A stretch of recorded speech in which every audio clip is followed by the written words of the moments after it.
गोंदिया शहरात देखील घरगुती गणपती बाप्पांचे विसर्जन इको फ्रेंडली पद्धतीने करण्यात आले असून गोंदिया शहरात 2 ठिकाणी विसर्जनासाठी व्यवस्था करण्यात आली आहे, तर काही ठिकाणी तलावावर तर काही ठिकाणी नदी नाल्यांवर देखील श्री गणेशाचे विसर्जन करण्यात आले। भाविकांनी मनोभावाने आपल्या लाडक्या गणपती बाप्पाची 10 दिवस पूजा अर्चना करत आज आपल्या लाडक्या गणपती बाप्पाला निरोप दिला आहे।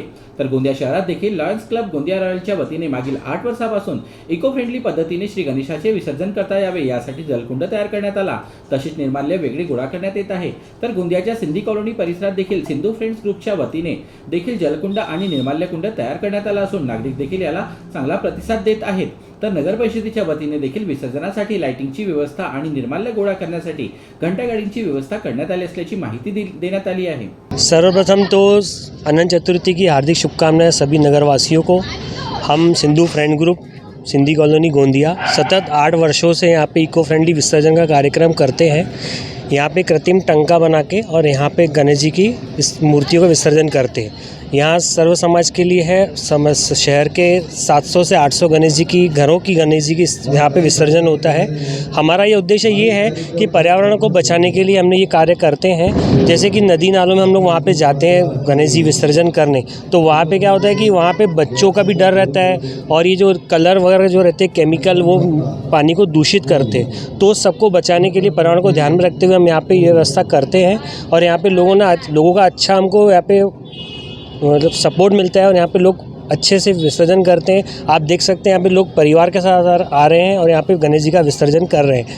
हम ये गणेश जी विसर्जन करने के बाद नेक्स्ट डे इस मिट्टी का हम खेतों में डालते हैं। कुछ लोग घरों के लिए भी ले जाते हैं मिट्टी, जैसे कि इनको पौधे लगाना है, पेड़ लगाना है घर के लिए, वो ले जाते हैं। जिनको भी चाहिए वो कल आके ले सकते हैं। बाकी हम वो मिट्टी क्या करेंगे, अपने खेतों में डालेंगे, फार्म हाउस में डालेंगे, पेड़ पौधे में काम आएंगी। मैं आपको बताना चाहूँगा कि इको फ्रेंडली गणेश विसर्जन गोंदिया में 8 साल पहले हमारे लायंस क्लब गोंदिया रॉयल ने ही शुरू किया था। लायंस क्लब गोंदिया रॉयल द्वारा पिछले 8 वर्षों से यह कार्यक्रम आयोजित किया जा रहा है। यह हमारा सतत 9वां वर्ष है। मैं आपको बताना चाहूँगा कि हर वर्ष तकरीबन 500 से 550 गणेश विसर्जन यहाँ पर होते हैं। हर वर्ष हम लोग 1 दिन का गणेश विसर्जन करते थे, पर इस वर्ष हमने 2 दिन का गणेश विसर्जन किए हैं, क्योंकि कल से विसर्जन के मुहूर्त शुरू हो चुके थे, तो इसलिए हमने 2 दिन का विसर्जन किए हैं।